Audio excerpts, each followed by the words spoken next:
سامعین و حاضرین حضرات، ارشاد باری تعالی ہے، بھلا کیا تم اس بات سے تعجب کرتے ہو اور بے شرموں کی طرح ہنس رہے ہو اور روتے نہیں ہو، اور تم نے کھیل مذاق بنا رکھا ہے، پس سجدہ کرو اللہ تعالیٰ کے لیے اور اس کی عبادت کیا کرو۔ محترم سامعین و حاضرین حضرات، قرآن مجید فرقان حمید کی ان آیات بینات میں ارشاد ربانی ہے، تعجب سے مراد وہ تعجب ہے جو کسی چیز کو ناقابل تسلیم خیال کیا کرتے ہیں۔ کفار کو سرزنش کی جا رہی ہے کہ میرا رسول ایسی کتاب لے کر تمہارے پاس تشریف لایا ہے جس کی ہر آیت سے ہدایت کے انوار پھوٹ رہے ہیں، تمہیں تو اس کی قدر کرنی چاہیے تھی اور ایک لمحہ ضائع کیے بغیر اس پر ایمان لانا چاہیے تھا، الٹے تم اس کی ہدایت پر اظہار حیرت و تعجب کر رہے ہو، گویا یہ کوئی ایسی باتیں ہیں جو تمہارے لیے تسلیم کرنے کے قابل ہی نہیں ہے۔ تمہیں تو چاہیے تھا کہ گزشتہ برباد ہونے والی قوموں کے حالات پڑھ کر تم خوف الہی سے رو پڑتے اور اپنی گزشتہ لغزشوں پر آنسو کے دریا بہا دیتے، الٹا تم بے حیاؤں کی طرح ہنس رہے ہو۔ ارشاد ربانی ہے، ایک وقت ایسا بھی آیا، رسول پاک صاحب الاولاق سیاہ افلاق جناب احمد مجتبی حضرت محمد مصطفیٰ صلی اللہ تعالی علیہ وآلہ وسلم نے یہ صورت حرم کعبہ میں مشرکین کے مجمع عام میں پڑھ کر سنائی۔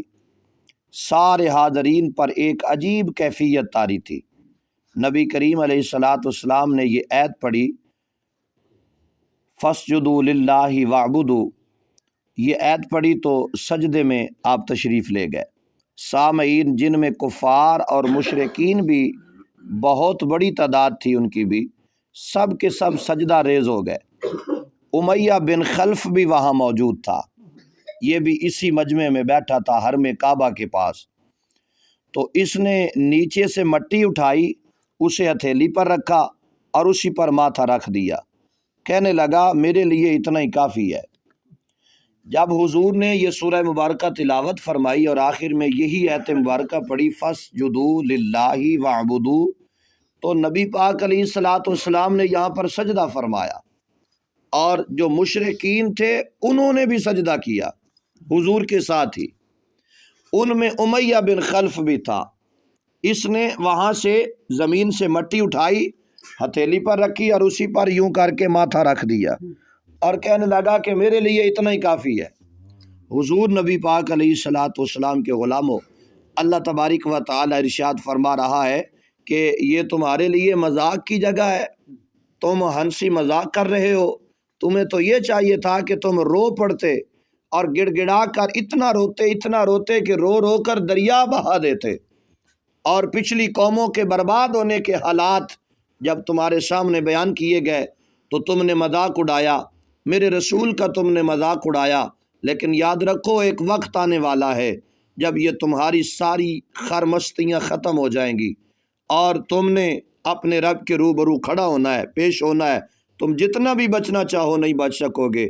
آج وقت ہے، اگر عذاب الہی سے بچنا چاہتے ہو تو آج اس کی تابعداری اور فرما برداری کرو، تاکہ کل قیامت کے دن تمہیں عزت سے مالا مال کیا جائے، وگرنہ پھر رب کا قرآن کہتا ہے تمہیں زنجیروں سے جکڑ کر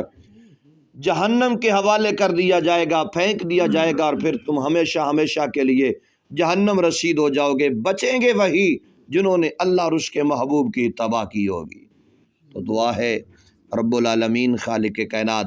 اپنے پیارے محبوب علیہ السلام کے تصدق اور توسل سے ہم سب کی حاضری کو اپنی بارگاہ عالیہ میں قبول و منظور فرمائے، اور اللہ تعالیٰ عجز و نیاز سے